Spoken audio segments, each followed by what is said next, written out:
Praise లా దేవునికి వందనములు, మీకందరికి వందనములు. వాగ్దానం విలాప వాక్యములు 2వ అధ్యాయం 19వ వచనం ధ్యానించుకుందాం. నీవు లేచి రెయ్యి మొదటి జామున మొరపెట్టుము, నీళ్లు కుమ్మరించినట్లు ప్రభు సన్నిధి నీ హృదయమును కుమ్మరించుము. నీ పసిపిల్లల ప్రాణము కొరకు నీ చేతులను ఆయన తట్టు ఎత్తుము. ప్రతి వీధి మోగను ఆకలిగొని వారు మూర్ఛిల్లుచున్నారు. వాక్యంలో చూస్తూ ఉన్నాము, మనము లేచి రెయ్యి మొదటి జామున మొరపెట్టాలి. యేసు ప్రభు పెందల కాడ లేచి ప్రార్థించడం ఆయనకు అలవాటుగా చేసుకున్నాడు. మనము కూడా మొదటి జామున దేవునికి మొదటి సమయము మనము కూడా లేచి ప్రార్థించడము నేర్చుకోవాలి, అలవాటుగా చేసుకోవాలి. ప్రతి దినము మనము లేచి మనము మొరపెట్టుకోవాలి. ఎందుకంటే మనము మొరపెట్టినప్పుడు దేవుడు మన మొరను విని ఆలకించే దేవుడు. రెయ్యి మొదటి జామున మనము చేసే ప్రార్థన ఆ రోజంతయు దేవుడు కాపుదల హస్తాలు ఉంచుతాడు. ఆ రోజు చేసే పనులలో దేవుడు తోడుగా ఉంటాడు. ఆ రోజు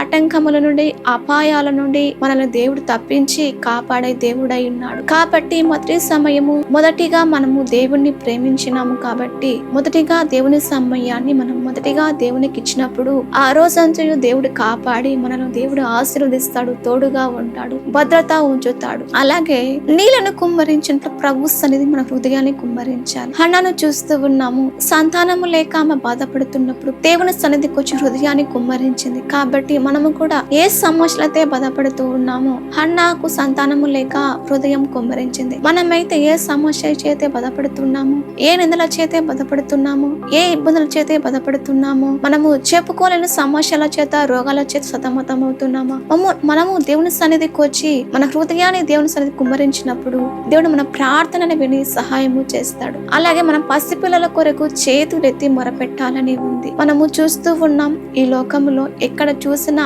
యాక్సిడెంట్లు, ఎక్కడ చూసినా పిల్లలు చంపేస్తూ ఉన్నారు, ఎక్కడ చూసినా భద్రత లేదు, ఎక్కడ చూసినా ఆత్మహత్యలు, హత్యలు, మరణాలు వార్తలలో చూస్తూ ఉన్నాం. కాబట్టి మనము మన కుటుంబం పిల్లలు క్షేమముగా ఉండాలి అంటే పసిపిల్లల కొరకు ప్రతిదినం మనం చేతులెత్తి మొరపెట్టడం నేర్చుకోవాలి. దేవుని మీద ఆధారపడి దేవుడే దిక్కని మన కుటుంబాన్ని, మన పిల్లలను దేవునికి సమస్తము ఆయన చేతుల్లో పెట్టినప్పుడు దేవుడు మనల్ని దీవించి కాపాడి వర్ధిలా చేస్తాడు. దేవుడి వాగ్దానం నెరవేర్చును గాక. ఆమేన్. ప్రార్థన. పరిశుద్ధుడా తండ్రి, నీకు స్తోత్రాలు ప్రభువా. అయ్యా, మేము రెయ్యి మొదటి జామున లేచి మొరపెట్టుకునే భాగ్యం మాకందరికి దయచేయమని యేసు నామములో ప్రార్థిస్తున్నాము తండ్రి.